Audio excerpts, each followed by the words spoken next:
আল্লাহর হাবিব বলে গিয়েছে যে এলাকার মাধ্যমে মক্তব থাকে, যে এলাকার মাধ্যমে মাদ্রাসা থাকে, ওই এলাকাগুলোর মাধ্যমে ওই মক্তবের ছাত্রদের পায়ের নিচে এবং মাদ্রাসার বাচ্চাদের পায়ের নিচে আল্লাহ তাআলার রহমতের ফারিস্তা পাখা বিছায়া দেয়।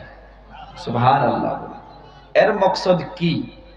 আমাদের উস্তাদে মুহতারাম হযরত মুফতি ফারুক সাহেব মাদানী দামাত বারাকাতুহুমুল আলিয়া উনি আমাদেরকে বোঝাইছে যে এর মকসদ এইটা হইতে পারে যে গাঁয়ের মাধ্যমে মক্তব আছে, ওই মক্তবের বাচ্চাদের পায়ের নিচে যে ফাঁকা বিছানো মকসদ ফারিস্তাদের ডানা বিছায় দেয়, এর মকসদ এইটা যে ওই এলাকায় যদি কোনো আযাব আসা ফারিস্তাগুলো দেখা পায় যে না আল্লাহর তরফ থেকে কোনো আযাব আসতেছে, এই মক্তবের জরিয়া করে মাদ্রাসার জরিয়া করে ওই রহমতের ফারিস্তাগুলো নিজের ডানার দ্বারা ফাঁকার দ্বারা ওই এলাকার থেকে, যে এলাকায় মক্তব আছে, যে এলাকায় মাদ্রাসা আছে, এই মক্তব মাদ্রাসার জরিয়া করে এই ফারিস্তা ওই আযাবকে ধাক্কা মেরে অন্য জায়গায় পার করে দেয়। সুবহানাল্লাহ। সবাই বলে কত বড় ফজিলত। মহানবী বিশ্ব নবী সাল্লাল্লাহু আলাইহি সাল্লাতু ওয়াস সালাম আরো বলে যায় এই এলাকাগুলোর মাধ্যমে মক্তব রয়েছে, মাদ্রাসা রয়েছে। এই মক্তবের বাচ্চার জন্য, এই মাদ্রাসার বাচ্চাদের জন্য পানির মাছ পর্যন্ত দোয়া করতে থাকে, জঙ্গলের বড় বড় ফেটি সাপ দোয়া করতে থাকে, বড় বড় জীবজন্তু গুলো এই মক্তবের ছাত্রদের জন্য দোয়া করতে থাকে। প্রশ্ন করতে পারেন, ও হুজুর কেন? আল্লাহ তাআলা কোরআনে কারীমের মাধ্যমে ঘোষণা করেছেন, এই আয়াতের দ্বারা বুঝতে পারবেন। মহান আল্লাহ তাআলা বলেন, ওয়াইদা কুরিআল কুরআনু ফাসতামিউ লাহু ওয়া আনসিতু। এই আয়াতের দিকে লক্ষ্য করবেন। আল্লাহ তাআলা বলতেছে ইদা শব্দের মানা যখন, যাব, যে সময়, যে জায়গার মাধ্যমে কোরআনে কারীমকে তেলাওয়াত করা হয়, মহান আল্লাহ রাব্বুল আলামিন বলতেছে ফাসতামিউ লাহ, সেটাকে তোমরা শোনো। ও যুবক প্রশ্ন করতে পারেন, ও হুজুর সেটাকে কেমন ভাবে শুনবো? আল্লাহ তাআলা এই আয়াতের ভিতরে জানাইয়া দিতেছে ওয়া আনসিতু, চুপ হইয়া শোনো, অন্তর দিয়া শোনো, মনোযোগের শোনো, দিলের কান দিয়া শোনো। মোবাইল চালাইয়া চালাইয়া শুনলে চলবে না, বাজারে ঘুরে ঘুরে শুনলে চলবে না, কথা বলে বলে শুনলে চলবে না। আল্লাহ তাআলা বলতেছে ওয়া আনসিতু, চুপ হইয়া শোনো। প্রশ্ন করতে পারেন, ও হুজুর এমন ভাবে শুনলে কি হবে? মহান রব্বুল আলামিন বলেন, যারা কোরআনে কারীমকে মনোযোগের শুনবা, অন্তরের কান দিয়ে শুনবা, আল্লাহ তাআলা বলতেছে লাআল্লাকুম তুরহামুন। জোরে বলি না আল্লাহু আকবার।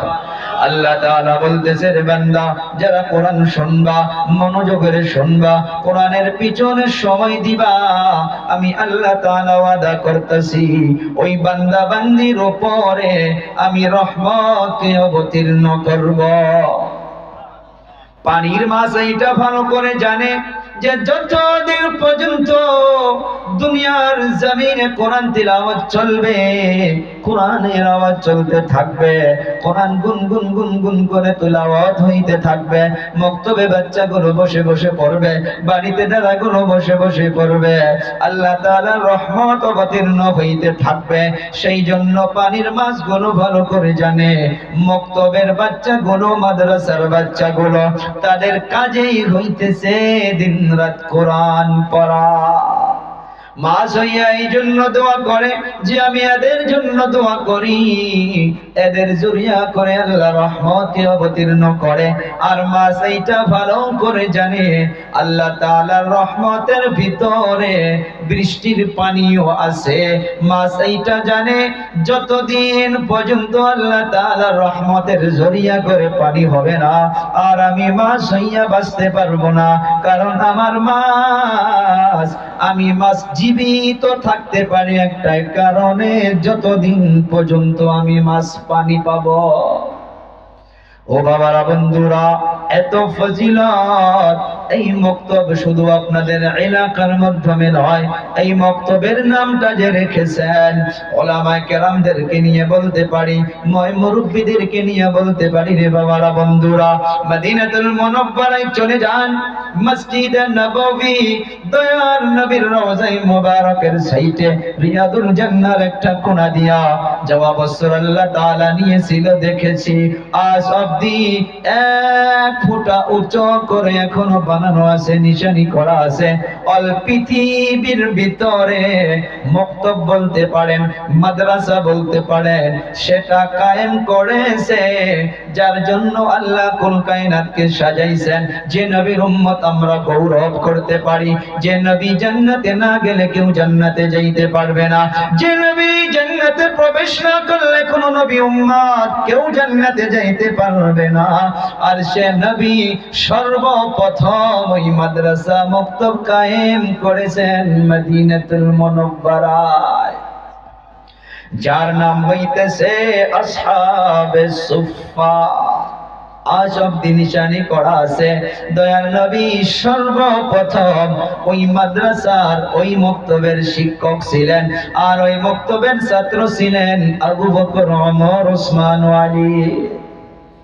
এই বক্সটা অল্প এমক করে দেওয়া যাব কি? তার মানে একটা সাইড মারে এই বক্সটা, একটা হ্যাঁ একটা সাইড আওয়াজ আসে শুধু। হ্যাঁ, আমার মাথায় এক সাইড লাগতেছে, একটা বক্স আছে না এইদিকে, ওইটা লাগবে। এটা অল্প এমুক করে দেন, তো ছোট একটা এইদিকে দেন যদি আছে। কোনোদিন এরকম করেন না। তার মানে বক্তা এখানে আলোচনা যে করে, এক সাইড থেকে একটা কানে যখন মারে একটা সাইড হ্যাং মারে, এটা হালকা এমুক করে দেন। তার মানে আমাদের রানিং প্রোগ্রাম আওয়াজ ঠিক আছে, আলহামদুলিল্লাহ, আপনার আওয়াজ চলবে, জাস্ট খালি অল্প কষ্ট পাইতেছি এক সাইড। আমাকে তো নিম্ন তো 1.5-2 ঘন্টা, 1-1.5 ঘন্টা তো আলোচনা করতেই হবে না।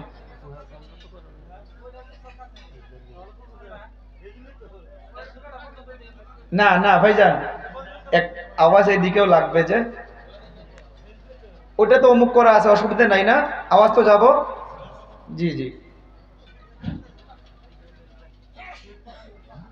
জি, আমরা ধ্যান দিই, উনি ওনার কাজ করুক। তাহলে আমরা কি বুঝলাম? এই মক্তব যে আপনারা নাম রেখেছেন আজান পীর দ্বীনি মক্তব, এটা নাম রেখেছেন না আমাদের সম্পাদক সাহেব? আমি অনেকগুলো প্রোগ্রামে গিয়েছি, এত সুন্দর করে উনি অধিবেশন যে পেশ করেছে, ওয়াকি তার আমি ওনাকে থ্যাঙ্কস জানাইতেছি।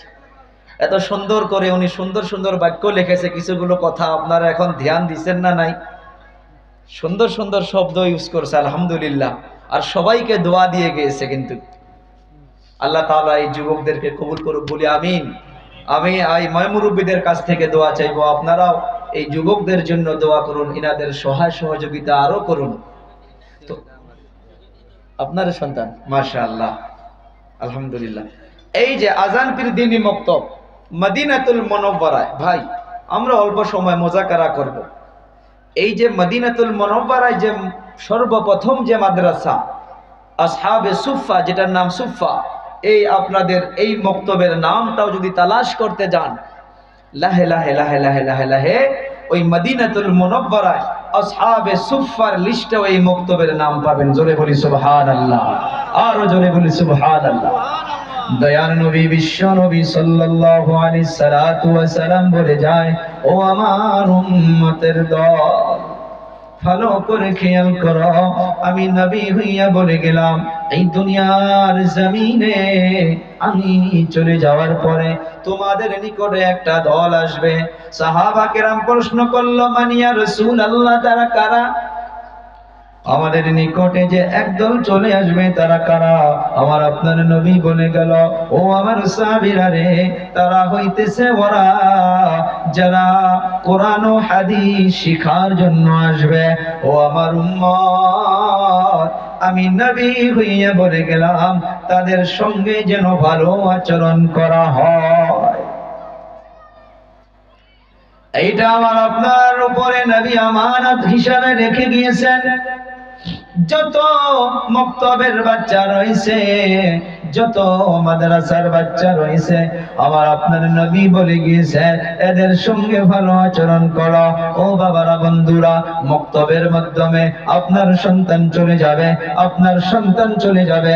একটা শিক্ষক যখন আপনার সন্তানকে পড়াবে, বলো বাবা আলিফ, আপনার সন্তান পড়বে আলিফ, আবার পড়াবে বলো বাবা বা, সন্তানটা বলবে বা, আবার পড়াবে কুল আউযু বিরাব্বিন নাস, আপনার সন্তান পড়বে কুল আউযু বিরাব্বিন নাস। দয়ার নবী বলে গেল, এমন ভাবে যারা কোরআন শিখাশিখি করে, আমি নবী হইয়া বলে গেলাম সারা পৃথিবীর ভিতরে এর থেকে আর ভালো ব্যক্তি কেউ হইতে পারে না, যারা দুনিয়ার জমিনে নিজে কোরআন শিখে এবং অপরকে শিখায়। দয়ার নবী বলে যায়, খায়রুকুম মান তাআল্লামাল কুরআন ওয়া আল্লামাহ। আল্লাহর হাবিব বলেন, দুনিয়ার মাধ্যমে যারা কোরআন শিখে এবং অপরকে শিখায়, এদের থেকে আর ভালো ব্যক্তি সারা পৃথিবীতে কেউ হইতে পারে না।